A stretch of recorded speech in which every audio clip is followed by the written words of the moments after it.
Unlock the potential of selling on Amazon in the USA with this comprehensive guide to setting up your FBA seller account. First, navigate to the Amazon Seller Central website if you already have a regular Amazon Buyer account.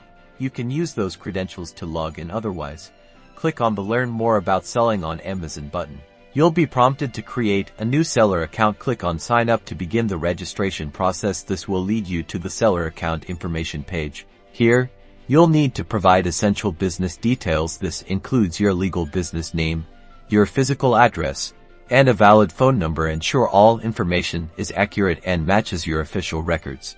Amazon requires identity verification. You'll need to upload a valid government photo ID, like a driver's license or passport. They may also ask for a bank statement or credit card statement for address verification.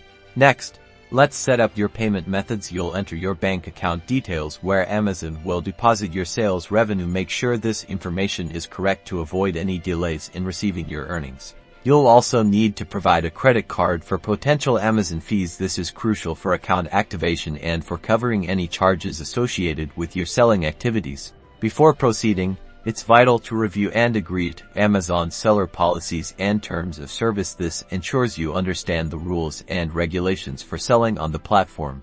Once all information is entered and verified, you'll see a confirmation page. Congratulations! Your Amazon seller account for FBA in the USA is now created and ready for you to start listing your products. Thank you for watching. Subscribe for more tips on boosting your Amazon FBA business.